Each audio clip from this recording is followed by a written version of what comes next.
So, obviously it starts pre-show when we get to select who we want first priority, second priority. We take a lot of time to read through if they fit our ideal customer profile. Are they big enough? Is it the right kind of title? Are they high enough in the organization? And then we select that. And then based on once we get it scheduled, we spend time reading through the profiles you guys give us. Is very nice. Obviously use the traditional ways of you looking at LinkedIn. And then also what's really critical is to understand what it is that made them want to meet with us. And so that's a nice piece of the booklet we get. It says what they're looking for, just to make sure that we got matched with the right people. Yeah, so because we try to send someone from our executive team here, we need to make sure some of these accounts we've talked to before. So we talked to the sales field to make sure if we've had conversations, what were those conversations? Where did they stall? Have we talked to this person before? So there's some internal research around what maybe has or hasn't happened with the company before. And then we also just try to do, for us, we try to make sure that we understand, where their pain is, because you can kind of guess what kind of, in procurement, what kind of things are they purchasing, and again, the profile does a really good job of sharing a lot of that. It depends, a little bit different every time, right? So especially the second day when you have 8 meetings back to back, you and the participant can be a little bit exhausted. So it's nice sometimes to start with some sort of connection point. How's the meeting going for you?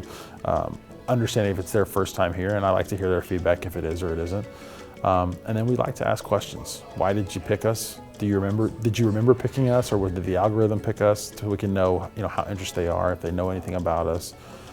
We like to ask as many questions as we can in the first 10 to 15 minutes to understand, what systems they have in place, where their pains may be, where the form didn't tell us. And then we jump into kind of our 10-minute, here's what we'd like to do, here's how you engage with us, here's what we're bringing to the market, our secret sauce, and here's how kind of the next few meetings could go if you're interested in talking to us. Yeah, so for us it's really important that we hire, that our customers need to be the right customers for us just as much as they need to choose the right vendor. So we share that. We share some of our best successes and some of the folks that have gotten involved with us early to show that some of the logos and some of the investors, some of the logos of customers we have and some of the investors that we have are pretty big name.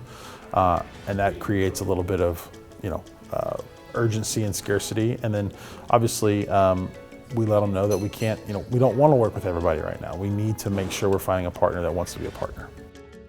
I like to sell, when you're selling a technology that's newer like ours, first I need you to believe. I need you to believe that and agree that the problem we're trying to solve exists. Like, do you see the problem?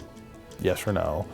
And do you agree that machine learning and AI is a way to fix it? And if they do, if I can accomplish that in this 30 minutes, then they're going to want to know, well, how do I, now what? Like, those problems exist in my organization as well. I think machine learning can be a part, but I don't really know how. That's where the next steps is, how do we prove it, right? And that's where we recommend having another discovery session with more of their team involved and coming on site if we can. And so I try to lay out what it will look like to get them to a point of belief, of proving it, right? How do they feel like, yeah, this is, now not only do I believe it and see it, but I believe I can prove this in my own company and show value to my team. So I walk through how we've done that with other customers, and that's helpful. It's hard, first of all. So, I try to make sure that I've connected with them some way personally. And I try to tell them, hey, you're gonna get 15 emails from 15 people. Like, how do I know you're gonna look at mine? Like, and I ask them, like, my personal style is I don't like if you don't want to talk to me, tell me now.